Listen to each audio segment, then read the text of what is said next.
आप जुड़े हुए हैं जीएम एजुकेशन में। चर्चा का विषय है TRE-3 सप्लीमेंट्री रिजल्ट के लिए अभ्यर्थी कर रहे हैं मांग। शिक्षा मंत्री के आवास का कर रहे हैं घेराव। शिक्षा मंत्री से मिला है आश्वासन। शिक्षा मंत्री के आवास पर TRE-3 के अभ्यर्थी सप्लीमेंट्री रिजल्ट की आस पर कर रहे थे आंदोलन और अभ्यर्थियों ने शिक्षा मंत्री को किया था घेराव। शिक्षा मंत्री ने दिया है आश्वासन कि हम आपके हित में करेंगे पहल, और उन्होंने उदाहरण के तौर पर पेश किया कि मैंने अनुकंपा वाले की नौकरी देने के लिए कानूनी प्रक्रिया की है शुरुआत। सप्लीमेंट्री रिजल्ट के बारे में आपको पता है कि TRE-1 हो, TRE-2 हो, TRE-3 हो, जितने भी एडवर्टाइजमेंट का केवल 50 से 55% ही होती है बहाली। अब आंकड़ा देख लीजिए, TRE-1 में 1,76,000 वैकेंसी निकला, रिजल्ट निकलना 1,22,000, और बहाली हुए शिक्षक 98,000, और जिसमें फर्जीवाड़ा से लेकर के अगर उसकी संख्या घटा दी जाए तो आते आते रिजल्ट 50 से 55% हो जाता है। TRE-2 का भी यही आंकड़ा है, TRE-3 का भी यही आंकड़ा है। अब सवाल होता है कि सरकार क्यों नहीं बना रही है तब सप्लीमेंट्री रिजल्ट और वेटिंग लिस्ट प्रणाली का नियमावली में संशोधन क्यों नहीं कर रही है। केवल कैरी बैक से कर देने से काम नहीं चलेगा। शिक्षा विभाग को TRE-1 में भी अभ्यर्थी आंदोलन किया, TRE-2 के समय भी आंदोलन किया, TRE-3 में भी आंदोलन करेगा। बताइए, यही है शिक्षा की व्यवस्था, जिसमें अभ्यर्थी प्रशिक्षण प्राप्त करे, शैक्षणिक प्रशिक्षण प्राप्त करे, परीक्षा दे, एग्जाम में पास करे, सीट खाली रह जाए और कैरी बैक बदले में जवाब मिलता है कि कैरी बैक में चला गया सीट, और अभ्यर्थी को करना पड़ता है आंदोलन और बदले में खानी पड़ती है पुलिस का लाठीचार्ज। अब हम लोगों ने भी TRE-1 के समय आंदोलन करवाया था। उस समय में ही मांग किया गया था अभ्यर्थियों के द्वारा कि शिक्षा विभाग एक ठोस नियमावली बनावे। तब कहिएगा कि नियमावली बना हुआ नहीं है क्या? नियमावली में ठोस नियमावली का मतलब होता है कि जब सुप्रीम कोर्ट का फैसला है कि किसी भी एडवर्टाइजमेंट की मिनिमम बहाली करके खाना पूर्ति करना सरकार की दायित्व तो नहीं है, शिक्षा विभाग की दायित्व तो नहीं है, या किसी भी डिपार्टमेंट की बात कर लें।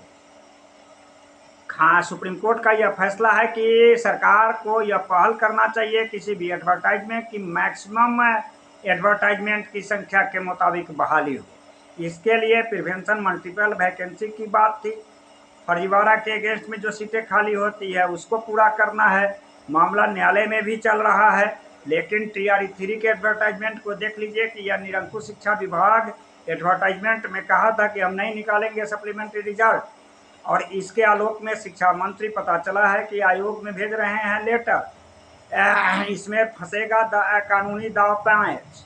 दूसरी बात है कि NIOS का सुप्रीम कोर्ट का फैसला आया। इधर TRE-3 में शामिल करने के लिए NIOS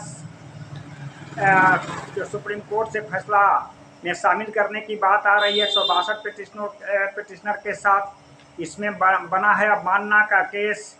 आशुतोष झा वाले केस में उन्होंने जो जीत है 100 पिटिशनर की बात है।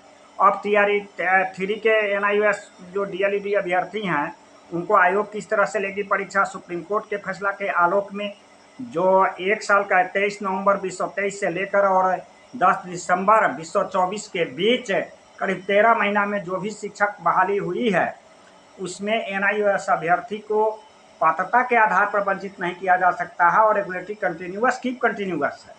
यह आप सभी जानते हैं। अब इसमें संशय बना हुआ है कि क्या पिटिशनर के ही अलाउ होगा। BPSC का परीक्षा नहीं दिया है तो किस तरह से वह परीक्षा निकालेगा, या टोटल NIOS शिक्षक अभ्यर्थी को मौका मिलेगा TRE-3 में। इधर काउंसलिंग प्रक्रिया समाप्त हो गई है, अभ्यर्थी आंदोलन कर रहे हैं सप्लीमेंट्री रिजल्ट का। यही तो शिक्षा विभाग की विडंबना है। हम लोगों ने मांग किया है कि सरकार के नियमावली में संशोधन करे ऐसा संशोधन जिसमें समुचित नियमावली में दंड संहिता ऐसी हो जो किसी भी फर्जीवाड़ा के आरोप में वंचित जो सीटें खाली होती है उसको मिले पनिशमेंट। मल्टीपल वैकेंसी की कंप्यूटराइज डिजिटल ज़माना है, इसमें यह सुनिश्चित हो जो रिक्तियाँ उनके द्वारा खाली होगी उस पर उसी वैकेंसी के अभ्यर्थियों के द्वारा फुलफिल किया जाएगा। यह सब का करना होगा प्रयास। शिक्षा मंत्री के केवल आश्वासन मात्र से केवल सप्लीमेंट्री रिजल्ट निकल जाएगा और आयोग के लेटर लिखने से क्या यह खाली पुलाव आश्वासन है या सही में आश्वासन मिला है सुनील कुमार जी से? अभ्यर्थी यह मांग करती है कि नियमावली में हो संशोधन और वेटिंग लिस्ट प्रणाली और सप्लीमेंट्री रिजल्ट। देखिए, वेटिंग लिस्ट प्रणाली और सप्लीमेंट्री रिजल्ट में थोड़ा सा अंतर स्पष्ट कर देता हूँ। एक सीटें ऐसी होती है जो नियुक्ति पत्र से पहले जो खाली हो जाता है वह सप्लीमेंट्री रिजल्ट में काउंट होता है, और नियुक्ति पत्र लेने के बाद अभ्यर्थी यदि ज्वाइन नहीं करता उसके बाद जो खाली होता है वो वेटिंग लिस्ट सिस्टम में आता है। तो हम लोगों ने अभ्यर्थी की तरफ से मांग किया है कि NIOS डिग्रीधारी को TRE2 में भी अभी TRE2 या TRE3 में शामिल करने की बात कही जा रही है, या पूरे जो TRE3 में सप्लीमेंट्री रिजल्ट की बात हो, और इसके लिए प्रदेश के तमाम साथियों को मिलकर करना होगा आंदोलन। और अभ्यर्थी को जो आंदोलन कर रहे हैं गर्दनीबाग से लेकर शिक्षा विभाग तक, उनको भावनात्मक तन मन धन से करना होगा सहयोग। लेकिन शिक्षा विभाग से यह मांग करनी होगी कि आप नियमावली में करें ऐसा संशोधन जिसमें यह अभ्यर्थी सुनिश्चित हो कि सुप्रीम कोर्ट का यह फैसला है कि जितनी भी एडवर्टाइजमेंट जिस में हो, TRE1 में हो, TRE2 में हो, TRE3 में हो या आगामी BPSC TRE4 में हो, उसके एडवर्टाइजमेंट का 100% बहाली से फुलफिल करना यह सरकार और उस डिपार्टमेंट की दायित्व बनता है। इसकी व्यवस्था भी उसी को करना है। अब अभ्यर्थी को इसके लिए आंदोलन करना पड़े, यह तो शर्म की बात है शिक्षा विभाग और सरकार के लिए। यह कौन सोचेगा?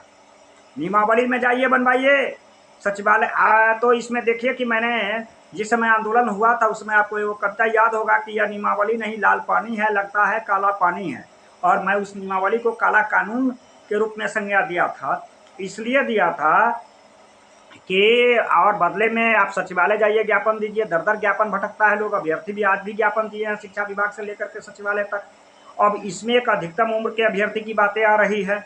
जो अभ्यर्थी को सरकार यह सुनिश्चित करे कि जो भी शैक्षणिक प्रशिक्षणिक है तो कैबिनेट में इसकी नियमावली में संशोधन करके सप्लीमेंट्री रिजल्ट, वेटिंग लिस्ट और एज की शिथिलता, यह किसकी जिम्मेदारी बनती है? सरकार की जिम्मेदारी बनती है।